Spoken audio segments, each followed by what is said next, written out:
Merhaba arkadaşlar, kanalıma hoş geldiniz. Bugünkü örgü anlatımda çok güzel örgü modelin anlatımını yapacağım. İki renk ip kullanıyorum. 2.75 milimlik bir tığ kullanıyorum.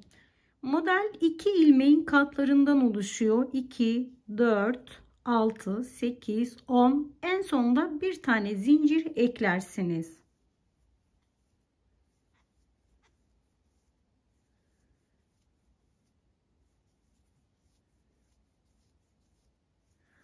17 tane zincir yaptım ben. Her zincirin içerisine bir tane sık iğne,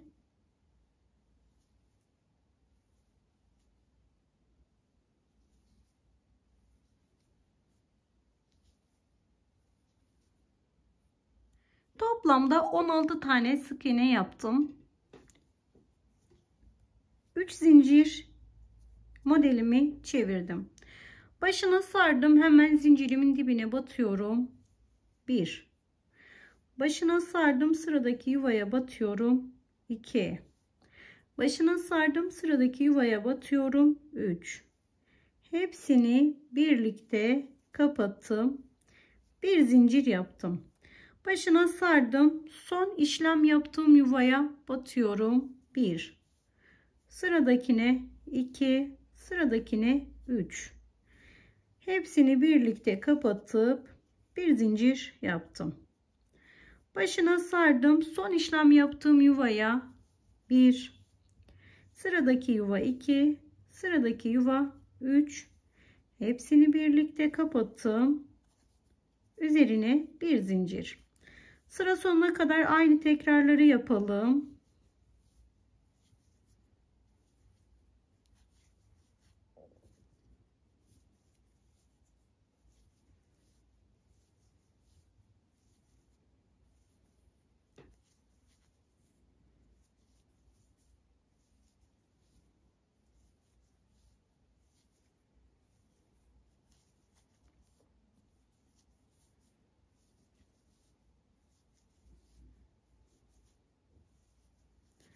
Sıra sonuna geldim. Bir zincir yaptım. Son sık iğnenin içerisine bir tane ikili trabzan yaptım.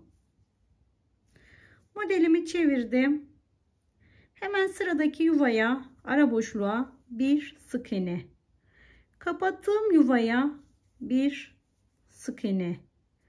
Yanındaki yuvaya bu şekilde bakın, boşluğa bir sık iğne.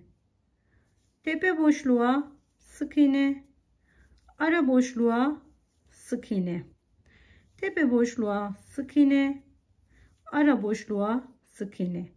Bir tepe boşluğuna, bir ara boşluğuna, bir tepe boşluğuna, bir ara boşluğuna.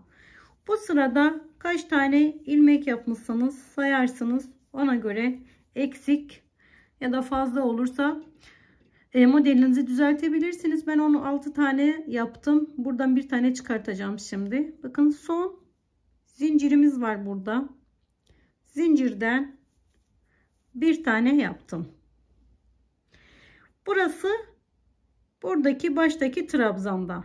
3 tane zincirim var. Son zincir, yani 3. zincirin içine batarak bir tane sık iğne yaptım. Şu anda toplam 16 tane sık iğnelerim var. Birlikte sayalım. 1, 2, 3, 4, 5, 6, 7, 8, 9, 10, 11, 12, 13, 14, 15, 16. Burada renk değişimini yapacağız.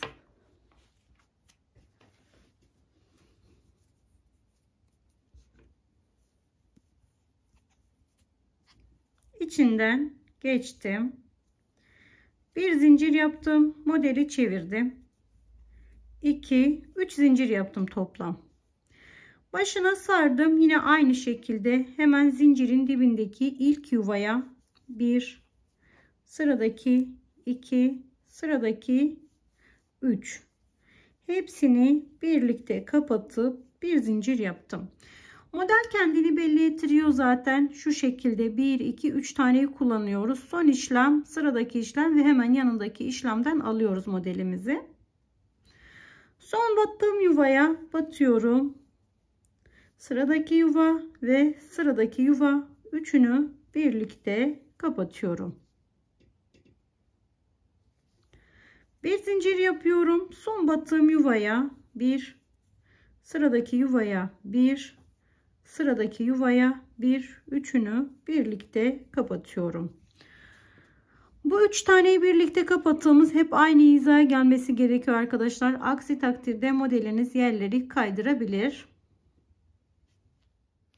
Sıradaki ipimi bu şekilde öncelikle sabitleyip içinden geçtim ve 3 tane zincir yaptım. Modelimi çevirdim. Bunu da aradan yürütüyorum. Başına sardım.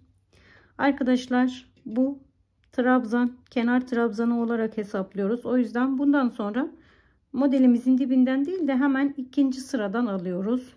1, 2 ve 3. Şimdi üçünü birlikte kapattım.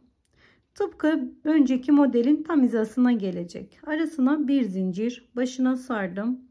Son battığımız yuvaya tekrar batıyoruz. 1, sıradaki 2, sıradaki 3. Üçünü birlikte kapattım. Bir zincir. Son battığım yuvaya tekrar batıyorum. 1, sıradaki 2 ve sıradaki 3. Üçünü birlikte kapattım. Bir zincir yaptım. Son battığım yuvaya, sıradaki yuvaya ve onun yanındaki yuvaya. Üçünü birlikte kapattım. Bir zincir. Sıra sonuna kadar bu işlemi devam ediyoruz.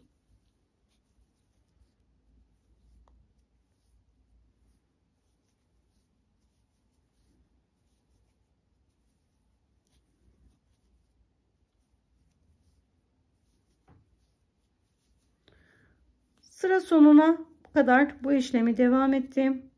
Bir zincir yaptım. Burada ilk girişte en baştaki sık iğneden bir tane trabzan yaptım. Bir zincir yaptım. Modelimi çevirdim arkadaşlar. Yine aynı işlem. Hemen girişte bakın burası bir tane yaptım.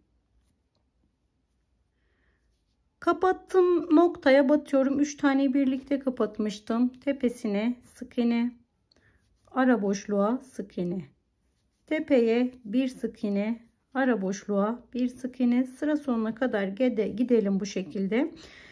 Kafanız karışıyorsa sayabilirsiniz ilmekleriniz. İlk sırada kaç tane yaptıysam aynı şekilde olması gerekiyor. Yoksa hem modelinizin yeri kayar hem de yanlış yuvalara battığınızda modeliniz şekilsiz olur. Son buraya batıyorum ve burada 3 tane zincirim vardı. Son 3. zincire batarak böylece 16'ya tamamlamış oldum tekrardan. Tekrar renk değişimini yapıyorum. Bu sırayı da beraber yapalım. Zaten kendini tekrar ediyor sürekli model. 3 zincirimi çektim, başına sardım. Hemen bakın arkadaşlar, şuraya 1, yanındaki 2, yanındaki 3. Üçünü birlikte çektim. Arasına bir zincir. Son battığım yuvaya 1, sıradaki yuvaya 1, yanındaki yuvaya 1. Bakın ortadaki tam modelimizin üzerine denk gelmesi gerekiyor. Model kaymasın diye. Bir zincir, son battığım yuvaya 1, sıradakine 1, yanındakine 1, üçünü bir kapattım. Bir zincir, sıradaki yuvaya tekrar modelimi kurdum. Arasına bir zincir, son battığım yuva, sıradaki yuva, yanındaki yuva, üçünü bir kapattım. Sıra sonuna kadar bu işlemi devam ettiriyoruz.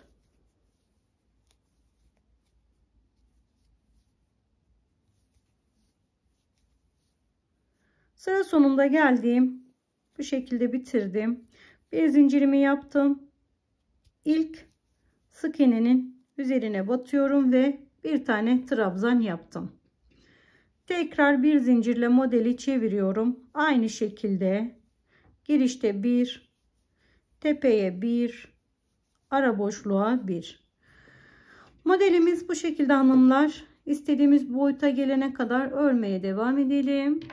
Modeli aynı renkle biraz daha büyük bir parça üzerinde deneyip hemen geldim. Oldukça güzel, şık, dilediğiniz yerde kullanabileceğiniz bir örgü modeli oldu arkadaşlar. Önü veya arkası yok. Her iki tarafını da rahatlıkla kullanabilirsiniz. Videomun sonuna geldim. Umarım sizler için faydalı bir anlatım olmuştur. İzlediğiniz için teşekkür ediyorum. Başka bir videoda görüşmek dileğiyle. Şimdilik hoşça kalın, sağlıkla kalın.